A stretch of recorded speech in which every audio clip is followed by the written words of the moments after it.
শহুরে জীবনে ইফতারের কত বাহারি আয়োজন, নানা রকম মুখরোচক খাবারের সমাহার দেখা যায়।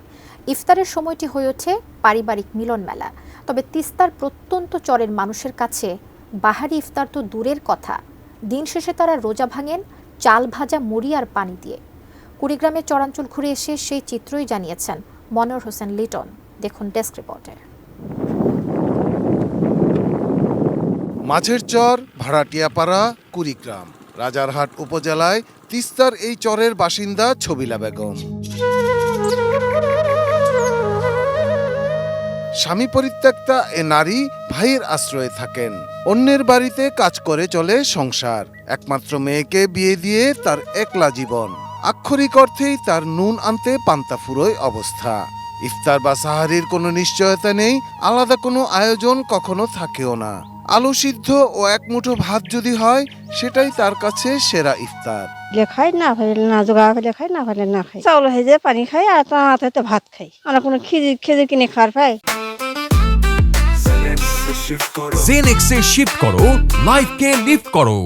শুধু ছবিলা বেগম নন, তিস্তার চরের অধিকাংশ মানুষের জীবনে ইফতার হচ্ছে চাল ভাজা, মুড়ি, চিরা, ভুট্টার ছাতু কিংবা বাদামের গুঁড়া। কারো ভাগ্যে তাও জোটে না। নদী ভাঙনে বিপর্যস্ত এসব মানুষ কোনো একটি চরে বসতি গড়ে, আবার নদী ভাঙনে নিঃস্ব হয়ে যায়।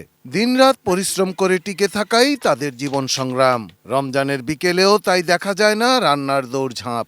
ইফতারি কিংবা সাহারিতে বিশেষ কোনো আয়োজন করার সৌভাগ্য হয় না তাদের।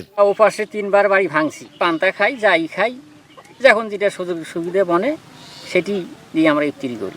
কিছু সময় আয়োজন করতে পারি না, আমরা গরিব মানুষ, বুঝছেন। আমরা ভাত দেই, ইফতারি করি বেশিরভাগ। চাল ধান ভাঙিয়ে নিয়েছে, খুদ মুত এখন আসলে গুঁড়ো করছে, বাদাম টাদাম তো গুঁড়ো করে তাই দিয়ে এখন ইফতার করতেছি। খেজুর কলা টলা হলে ভালো হইতো না, আমার তো কলা টলাও নাই, বুঝেন নাই। চাউল ভিজে পানি তুইয়ে খাই। কোনোদিন আলা বেটা কাম করে মুড়ি টুড়ি নিয়ে এসে, চিনি তো পাই নিয়ে।